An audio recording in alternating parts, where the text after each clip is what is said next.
This is Fox 26 Morning News at 7 a.m. Some of the families who lost children in the Connecticut school shooting massacre in Washington this morning to personally lobby lawmakers considering gun control measures. The White House is lashing out at Republican lawmakers who are now threatening to filibuster gun control legislation in the Senate, accusing them of trying to pull political stunts. Senator Ted Cruz from Texas is among those who have led efforts to hold up the legislation. We could see a long battle over gun control on Capitol Hill. It's an issue that many have strong feelings about. Joining me this morning to talk more about that is former Harris County prosecutor Douglas Haggard, as well as Nina Wilson-Jones, manager of the New Direction Center here in Houston. Both have very different views on the subject. Good morning to you both. Morning. First of all, let's talk about some of the biggest issues. A lot of people think that the big issue here that the president needs to be focusing on is keeping guns out of the hands of someone who is mentally ill. Carl, what is your thought on that, and how important is it that we focus on that part of this? Well, thank you, Melissa. First, I want to say that the left is shamefully trying to build their case for assault on the Second Amendment with the bodies of dead children. That's shameful to me.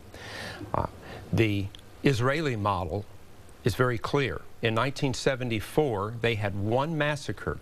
It was in Malat, the village of Malat, at the Nevet Meir Elementary School. 105 students were captured.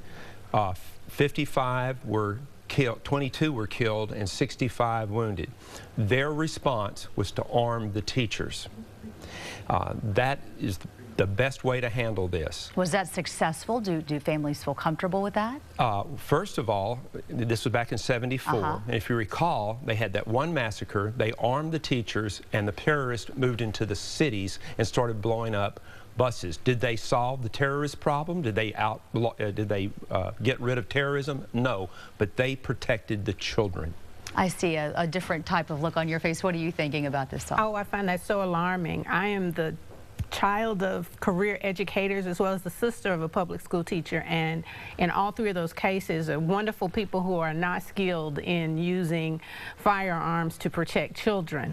I think that the conservative views, which are scorched earth, if you're not pro what we are supporting, then you're anti everything else, just doesn't have room in this argument. I think that it's shameful for conservatives to filibuster the debate. There's nothing wrong with having the debate. Let your argument win the day, and then vote. 90% of Americans are supporting comprehensive background checks. That's a far cry from taking anybody's right to bear arms. I have friends who are licensed gun owners, and I think that the mentally ill and those who would do impulsive criminal things because it's very easy to get guns as the laws are now should be slowed down. It doesn't stop anybody. You're not anti-anybody just because you want to slow down the process. Well, one thing is for sure, people are very passionate about this one way or the other, and it seems like there's not a lot of gray here. People feel very passionately one way or the other. Gun rights advocates also believe universal background checks will not stop crime in our violent city. Do you agree with that? I agree. It won't stop anyone who's truly determined. If you look at the case in Newtown, there was a licensed gun owner who had every right to have that gun, and someone who was mentally ill took that gun and used it against them. So if someone's determined to get to them, but why should somebody have the ability within seconds to annihilate with 30 bullets rather than having 10 and slow it down so that law enforcement can have the time to respond to a crisis situation? And Douglas? Well, that's the first step. Gun registration is the first step toward gun confiscation. It has always been that way. If you have these quote-unquote universal background checks, the BATF has already come out with the desire to lock down all of these so-called private sales because it's the first start of registration, and registration has always been a forerunner to confiscation. Well, there's so much more to talk about this, and I wish we had more time. Thank you both for coming in, and we certainly appreciate both of your opinions. Thank you.